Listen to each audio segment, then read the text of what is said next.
Vėl blogai, pralašėm didelį skirtumą. Nežaidėm taip, kaip planavom, gynėmės blogai, puolėm dar blogiau. Viskas blogai kol kas, reikia viską taisyti, nežinau.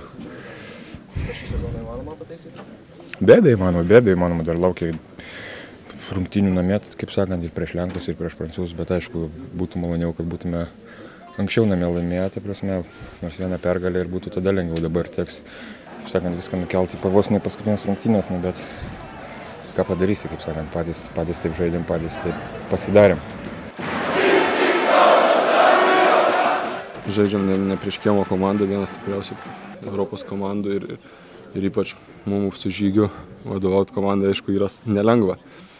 Bet aš galvoju, kad ypač tokiose varžybose gaunam neįkainomos tokios patirties ir po biškį gal kaip nors pradėsim judėti į priekį. Norėčiau atsiprašyti visų pirma fanų, kad nerodom gero žaidimo.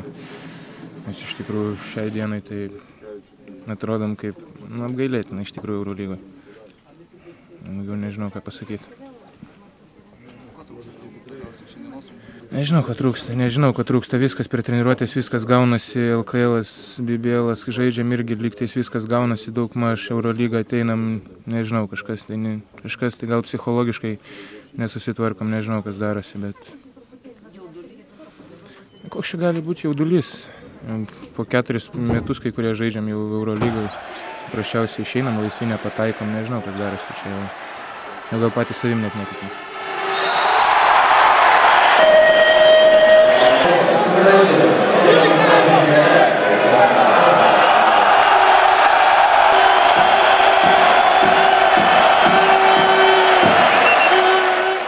Defensively and offensively, I believe that everything starts in our defense. First of all, in first half, we play very good. Viskas prasidėjo nuo mūsų gynybos, ypač pirmoje pusėje mes žaidėme labai gerai. Second thing that I like to say is I'm really very impressed with the fans of Žalgiris. Kitas dalykas, kurį norėčiau paminėti, kad aš esu labai sužavėtas Žalgirio fanais. We know as everybody that we are in basketball, that over here is temple of basketball in Europe, Žalgiris gym.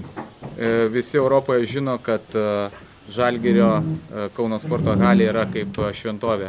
And with many problems that Žalgiris have this year, people show one more time that they are with them and they try to help them until last second. And this is, I believe, good example for everybody in Europe. Nepaisant Žalgirio nesėkmių šį sezoną, sirgaliai palaiko komandą visą laiką ir iki pat paskutinių rungtynių sekundžių.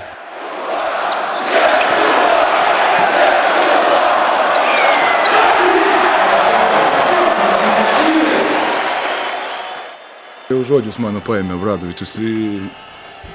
Išvažiuoju su tokia jausmu, kad lyg tai pralaimėjome, nes Halė, tikrai, žinokit, šaunuoliai blemba. Tie Žalgirio fanai tikrai turi tikrai ir klubas, ir miestas tikrai didžiuotis tokiais dalykais, nes atrodo, kad jie šiandien laimė Eurolygą. Ir supranta, taip tikrai įspūdingai buvo žiūrėti, kaip Milaknis tą tritaškį įmetė ir sukilo visi fanai, atrodo, kad jie laimėjo rungtynę, sakykime, nebūtinai, kad čia ar mes, ar kažkas kiti, bet vis tiek komanda tokiu sunkiu metu ir taip gražiai palaiko žmonės, tikrai didžiausi komplimentai Žalgirio fanams ir tai yra pavyzdys bet kuriem fanam. Patikėkite, Graikijoje į mūsų eitų viskas, kas po ranka būtų. Jeigu būtų kažkas panašaus į tokį rezultatą ir taip toliau, tikrai šaunuoliai lietuviai. Jeigu kas kuris iš jūsų krepšinį supranta, tai esu 2 prieš 2 žaidėjas ir Žalgiris visą laiką turėdavo ar tai Sabonį, ar tai Žukauską, dabar Vucą po 2-15, kurie ten po krepšių stovi ir laukia kažko. Tai, o jeigu mes žaidžiam 2 prieš 2, tai tada man tikrai bus galimybių išsimest tų metimų ir gana patogių situacijų ir taip toliau. Ir, kaip sakyt, ir labai daug kas priklauso, ar pataikysi ar ne, o tai nemanau, kad yra labai geras krepšinio dalykas, jeigu varžovas daeina iki tokios stadijos, kad tik tai ar pataikys ar nepataikys. Tai visą laiką su Žalgiriu, sakau, tie buvo tokie didesni žmonės, kurie nelabai ten eina dvigubinti žaidimo 2 prieš 2 ir mes nieko nedarėm šiandien, tik tai žaidėm 2 prieš 2.